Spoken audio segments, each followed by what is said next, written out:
Massive fire at a recycling plant in Indiana sending toxic smoke into the air, forcing thousands out of their homes. Alex Brachet has the latest.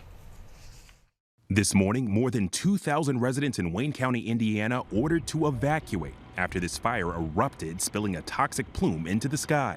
The smoke is definitely toxic. If there's a lot of smoke, they need to get out of it. The fire began Tuesday afternoon. Officials believe a tractor trailer caught fire nearby, the flames spreading to this recycling facility 70 miles outside of Indianapolis. The town's fire chief saying the flames were feeding off of unknown types of plastics. Once the fire got out of control and darkened down on us, we backed out real quick and then went to a defensive mode.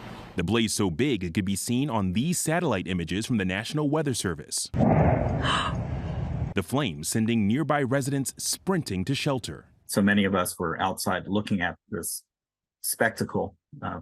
We had a tornado warning a few weeks ago, and so this looked just as scary as probably seeing a tornado approaching. The town ordering evacuations within a half mile. We won't know whether the residents can come back in until after we do the air quality testing. Crews working into the night, gaining containment, but concern growing over the long-term impact. The health effects of these disasters can be tremendous. While no injuries have been reported, officials this morning are frustrated by what some have told us was a lack of upkeep at the facility. The fire chief saying we knew it wasn't a matter of if, it was a matter of when this was going to happen. The state already on edge over receiving hazardous shipments of toxic waste from February's Norfolk Southern train derailment in Ohio. And this town, which is just over the border with Ohio, is rallying around its first responders. Pallets of water, Gatorade. There was a local company that donated biscuits and gravy to the firefighters here. But as the sun was coming up, we got a chance to see what they're up against. That huge wall of smoke there in the distance, that is the fire. Still a lot of work left to do here, Michael. Yeah, big challenge there, Alex. Thank you so much for that. Good evening. I'm Christine Johnson. I'm Maurice Dubois. The largest one burning right now is in Manchester Township in Ocean County. This is just west of Toms River. This fire has grown to 500 acres on federal, state, and private property. Only 10% contained right now. Fire officials say more than 24 structures are being threatened. We have just learned a mandatory evacuation has been put in place for some of the residents right there in Manchester Township in Ocean County. And that is just one of at least 3 separate brush fires we've seen burning across New Jersey today. In addition to that one in Manchester Township, brush fires started in Jersey City this afternoon and tonight in Teaneck. Chapter 2 is live over that fire tonight, where dry and windy conditions are not helping the situation. 14 fire departments are responding to the scene. CBS 2's Tony Aiello live on the ground with how it is impacting the area. Tony. Maurice, this fire reached 5 alarms earlier, but right now they've declared this fire contained. Earlier, residents saw a wall of flames, and they say it was frightening. This was the scene off of Teaneck Road and DeGraw Avenue as flames roared and the fire grew. The flames just a few yards from some people's homes.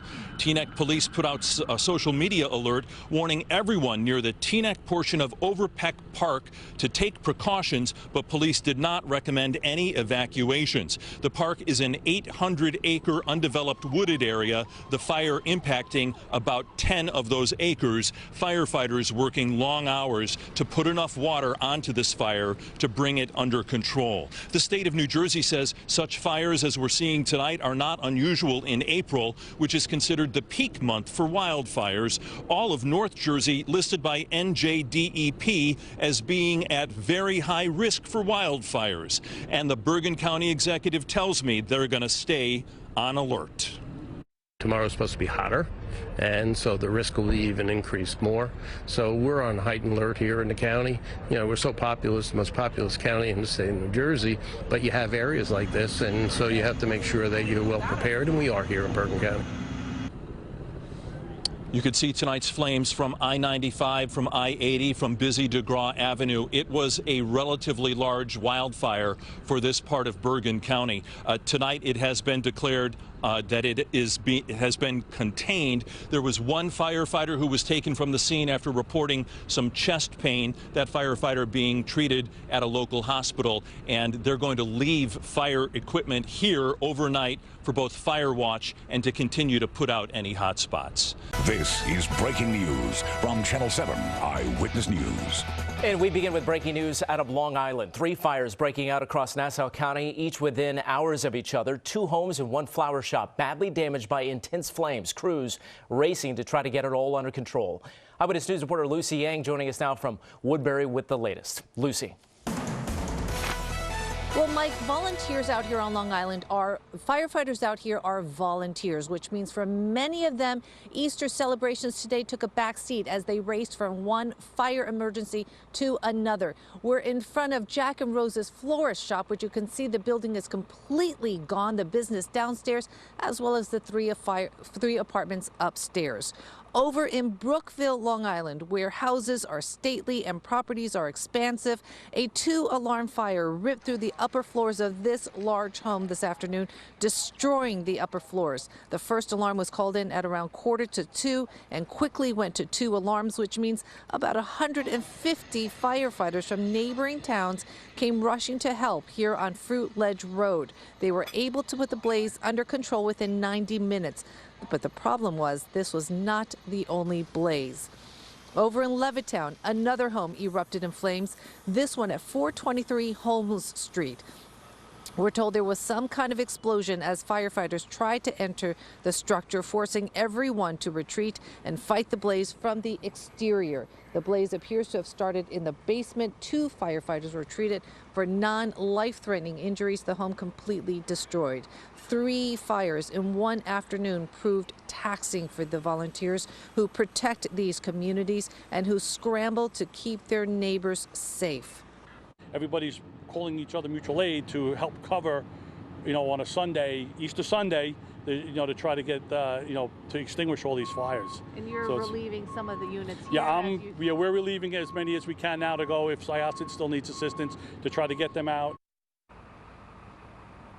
So what made the fire in Brookville, the home fire there, difficult was the lack of fire hydrants. They're spaced far apart. In fact, we're told firefighters had to lay down at least 1,000 feet of hose from the hydrant before they could even get water on the burning house. Again, 3 fires in one short afternoon. Firefighters scrambling to keep everyone safe. Here at Jack and Rose's florist shop, you can see the building is gone. There are 3 apartments upstairs. We're told everyone is safe. But this floor shop is now completely destroyed.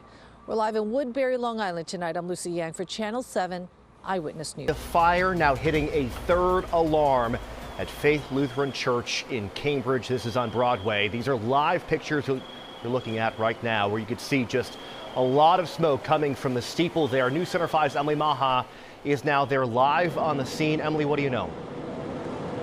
Well, Sean, I'm going to step right out of the way and show you what we're seeing out here. It is black smoke billowing from this church. You can't even see the church anymore. The smoke just coming from the ground all the way up through the steeple of this church. Now, just a little while ago, we saw some of these Cambridge firefighters pulling themselves out of this building. They were exiting the church, coming down the ladder, and they are now looking like they're doing an exterior attack. That means they're taking water from the hoses from outside of the structure and spraying that water into the church. We're really starting to get some of that dark smoke now coming toward us. We didn't see any flames when we got out here, but the smoke is really the big issue. I talked to a man who lives in a house right behind the church. He says he was taking a nap on this Easter Sunday and woke up to this smell of smoke and then saw all of these firefighters out here right now. We've got several other departments out here, Somerville helping out Cambridge in this firefight. We're seeing the smoke finally, maybe just a little bit clearing. And I want to bring you down right to that window. You can see them shooting water into one of the windows of the church below the steeple. Very early in this firefight, these firefighters are working exceptionally hard. We know they've got one of the aerial trucks up here. They've got their ladder up ready to go if they start spraying water down from above. Now, I did take a look at the church's website once we got out here. We know there was an Easter service this morning. People I talked to who are out here say this is a church that helps the homeless. They are a big part of this community. This church has been here for many, many years. We know the priest is on his way here now. But again, you can see these firefighters working hard to put this fire out, this smoke just billowing out of every window, this steeple of this church right now. We're waiting to get official word from the crews out here, but you can see a lot of firefighters, and they're actually moving us right now. That's usually a safety thing, so we're... Sebastian, yeah, I'm just sitting here about an hour ago when suddenly I hear an extremely loud boom. I turn my head and I look towards the top of the ship. About halfway through the ship, I see a giant fiery explosion. I call up the Coast Guard. The Coast Guard tells me that thankfully no one was hurt, as firefighters are actually on the exterior of the ship trying to put out the fire. You can actually see their small fireboat. They are spraying water on the exterior, trying to cool down the exterior. But it happened when a combustible pressurized tank for welding caught fire. But Tacoma community members have spent the entire day out here watching them try and fight this fire from that smaller boat spraying water on its exterior. Something you don't see every day. It's hard to look away.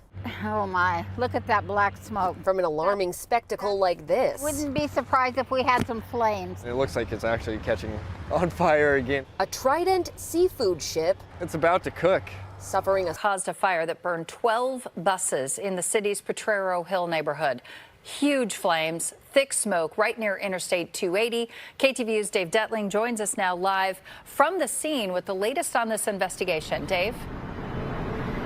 Hey, good morning. Well, like you said, this fire still under investigation. One neighbor tweeting out that they could smell and see the smoke from their apartment building more than a block away. And as the sun comes up this morning, we're getting a better look at the scene here. You can see the bus slot and the charred remains. One of those buses right there, the flames ripping right through that metal. And we are here located across the street at 23rd in Iowa. Now take a look at the video from last night. Here's what we know. You can see flames shooting into the air as the fire ripped through several shuttle buses. The San Francisco Fire Department arrived on scene just after 10 o'clock, and we're told in total about a dozen buses were severely damaged, some of them a total loss. Now, the company that owns them is San Francisco Minibus, and according to their website, they handle charter tours around the city. They offer private events and taxi and limousine-like services. Talking to a rep over the phone, the company said it is aware of the fire and is working with the insurance company to sort the situation out. Now, I spoke to a guy on the way to work. He passes this bus lot every morning.